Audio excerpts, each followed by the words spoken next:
In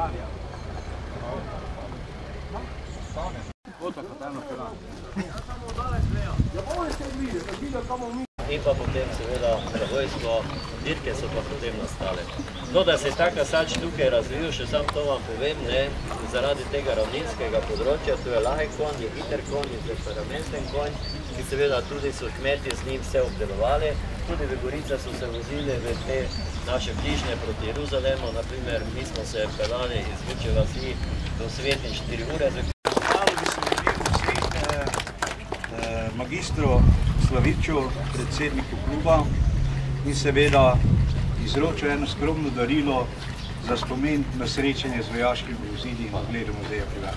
Najlepše hvala za predstavitev in seveda z nami je županja, gospa Olga Karba.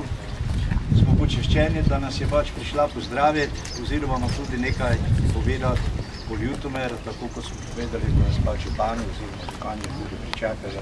Gospa županja, beseda vaša. Hvala lepa. Lepo dobrodošlico želim vsem skupaj.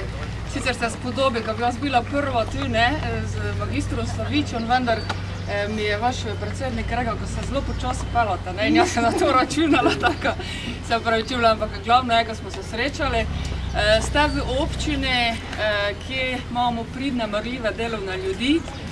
Jaz sem seveda na to ponosna, zaradi tega, ker se tako lahko tudi doseže kakšen rezultat. Ste tudi v občini, kjer se piše zelo fajna zgodovina. Občina Ljutomer je bila v marsičem prva, najbrž vam je znano, da smo imeli prvi slovenski tabor, da smo imeli prvi filmski zapis, prvo samopostrežno trgovino in še bi lahko naštevali. Tako da res gojimo, tako kot je že magister Slavič povedal, en takšen zelo prijazen odnos do dediščine, tako kot tudi vi, spoštovani člani društva, seveda začela z predsednikom, ki imate en odnos do tehniške dediščine, kar vam seveda iskreno čestitam, ker tisti, kjeri ne pozna zgodovine, tudi ne more pisati prihodnosti. Jaz mislim, da je prav tudi to, da se ljudje čim več družimo. V naši občini je zelo razvito društveno življenje in jaz sem res vesela, če imamo v naši občini ljudi, ki so zadovoljni, ki jim lahko nudimo kvaliteto bivanja. Najpomembnejši so seveda odnosi, ker če nismo en drugemu človek oziroma nismo en drugemu prijatelj, potem tudi težko, kaj uspemo skupaj. Tako da res pozdravljam to, da ste se izbrali Prlekijo.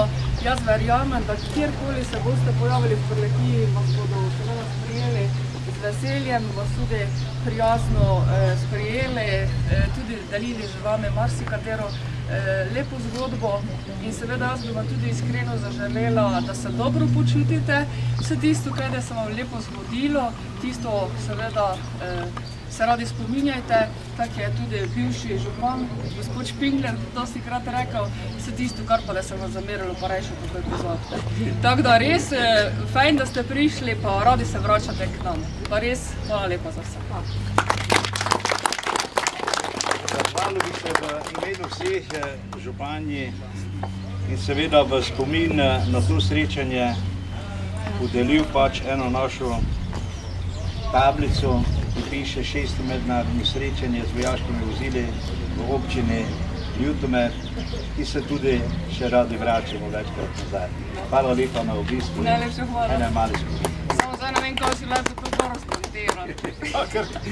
To moram imeti v vitrini doma ali si moramo starodobni čipki. Nad poslu. Prosim? Nad poslu. Aha, dobro, hvala. V poslu pa meni. Hvala lepa. Najlepša hvala. Ja, hvala lepa in seveda, kot je predsednik omenil, kdo nas bo po muzeji vodil, pač dal besedo vodički, gospe, ki bo povedal. Torej, lepo pozdravljeni še v mojem imenu.